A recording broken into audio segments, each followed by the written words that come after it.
everyone, my name is Isnawati. Today I want to invite you to think about something that we often forget but is very important, ourselves.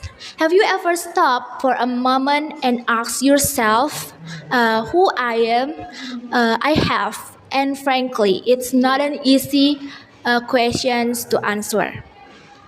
I used to think that knowing myself was about knowing the little things like my favorite food, my hobbies, my favorite color. But it turns out knowing myself is deeper.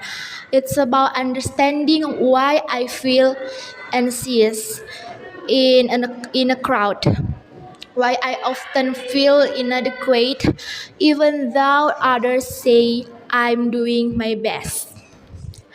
I began to realize that we grow up in a demanding world, a world that often force us to be the perfect version of ourselves.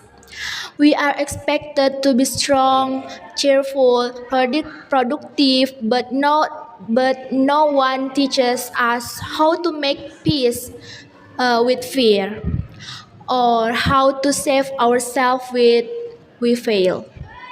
I remember a time in my life when I was constantly comparing myself to others, looking at social media, hearing about my friends' achievements. It felt like everyone was better, more beautiful, happier, and me. I felt left behind, not good enough, not enough of anything. Until one day I got tired of pretending to be strong, tired of chasing validation, tired of trying to be someone else. From there, I started to learn slowly, accepting the fact that I have limits. That I am allowed to be tired. That it is okay if I don't know all the answer right now. I started journaling, writing about how I feel, not what others want to hear. I also started to forgive myself for the wrong decisions, for the past that I can change. And most importantly, I learned to love myself, not because I'm perfect, but because I'm the only one person who will live with me forever. Friends, we are often told to love others, to understand others, to feel the good in others. But how can we do all that if we don't know who we really are? Knowing yourself is not a goal that can be achieved overnight. It is a lifelong journey.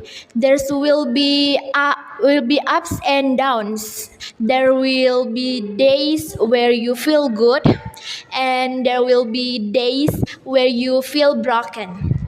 But it's part of the process, and it's worth it. Worth it. Today, I may not be the best version of myself, but I'm getting there, and I'm learning not to judge every little step I take. Because being yourself is courage. Thank you for listening, and hopefully after this you too can start asking yourself gently, how is my heart today? What do I really need? And uh, every day you can always asking yourself about like that. And most importantly, can I be myself without fear? Thank you.